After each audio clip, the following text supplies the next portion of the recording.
The night was calm, too calm. The sea outside the Belgian port of Zeebrugge glimmered like glass under the cold March sky. Inside the Herald of Free Enterprise, families laughed, truck drivers stretched their legs, and the crew prepared for another routine crossing to Dover. Nothing seemed unusual.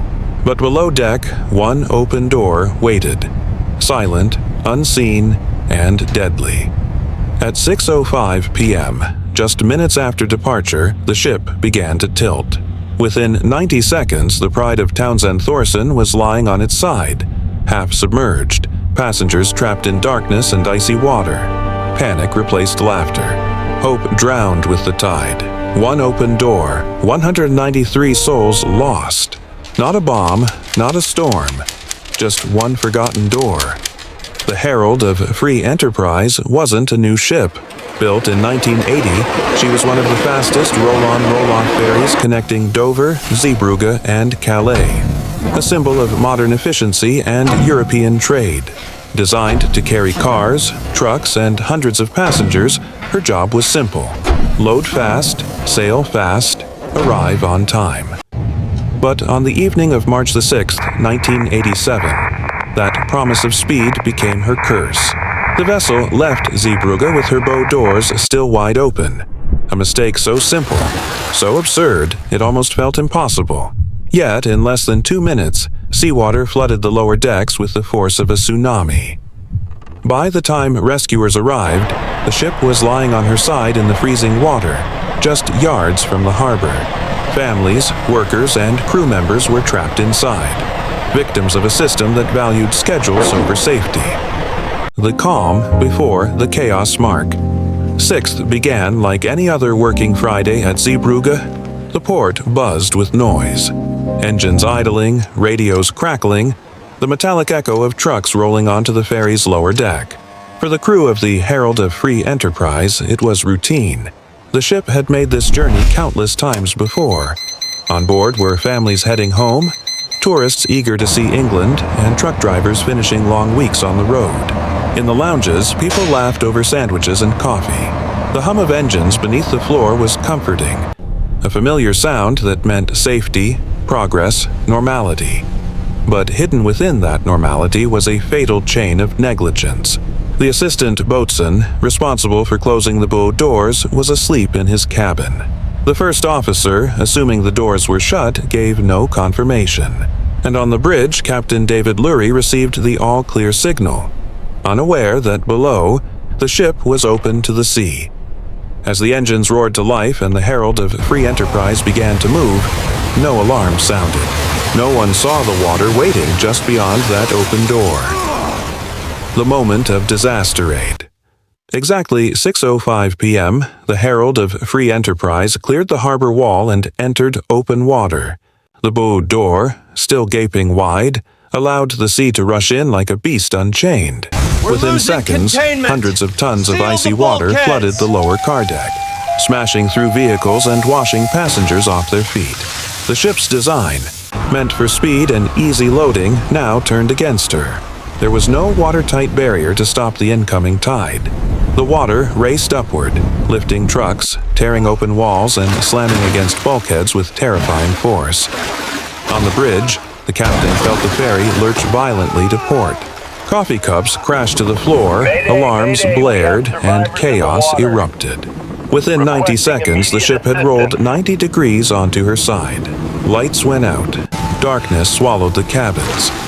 In that blackness, passengers screamed for loved ones they could no longer reach. Some tried to break windows, others clung to ceilings that had become walls.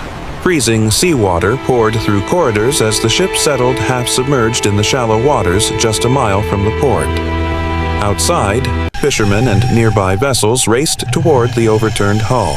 Survivors clung to debris, shivering, praying. For many, there was no time to react. The cold, the confusion, and the speed of the sinking sealed their fate. The investigation, in the days that followed, the wreck of the Herald of Free Enterprise became a floating tomb. Divers and rescue teams worked around the clock, cutting through twisted metal and searching air pockets for signs of life. But hope faded quickly. 193 people were confirmed dead. Most had drowned within minutes, trapped inside what investigators would later call a ship of complacency. The public demanded answers. How could a modern ferry sail with its bow doors open? The official inquiry, led by Mr. Justice Sheen, uncovered a chilling truth. The disaster was not caused by one man, but by a culture, a system built on haste, poor communication, and the dangerous belief that safety checks were someone else's job. The assistant boatswain, Mark Stanley, had indeed fallen asleep, but investigators found the real blame went higher, to the company, Townsend Thoresen, whose management ignored repeated warnings about safety procedures. Captain Lurie was criticized, but the report called the company's attitude a disease of sloppiness. It wasn't a single failure, it was a chain of them, stretching from the deckhands to the boardroom. Lessons ignored. Long before March 6, 1987, the danger had been known. Several captains had complained that the Herald of Free Enterprise and her sister ships were vulnerable if the bow doors were left open. They requested simple safety measures: lights on the bridge to confirm door closure, alarms to warn of human error. The company promised reviews, then did nothing. The Sheen report revealed that similar near misses had occurred before, but each time, luck had intervened. The culture of get it done quickly overrode every caution. Profit and punctuality mattered more than prevention.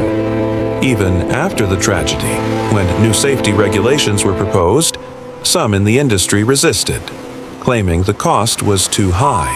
It was a haunting reflection of why the Herald had sunk in the first place. The belief that disaster only happens to others. Legacy and memory. In the years that followed, the Herald of Free Enterprise became more than just a wreck. It became a warning carved into maritime history. Her upturned hull was eventually righted and towed away for scrap, but the memory of that night never faded from the minds of survivors or rescuers. Every March, memorial services are held in Dover and Zeebrugge. Families gather to read the names of the 193 who never came home. Belstoy. Flowers float on the sea. And each year, people ask the same question: how could something so simple have gone so wrong? The disaster reshaped international safety laws, leading to stricter checks, alarms, and training. Ships were redesigned, companies held accountable, and new maritime doctrines were written in salt and sorrow. Final reflection. In the end, the Herald of Free Enterprise was not destroyed by the sea. It was destroyed by the people who forgot to respect it. A single open door exposed more than a ship's weakness. It revealed the fragility of human responsibility. The waves that swallowed the Herald still whisper the same truth to every harbor and every captain. Safety is never an inconvenience, and tragedy is never far from negligence. Because sometimes history doesn't sink in storms or wars. It sinks quietly through one open door.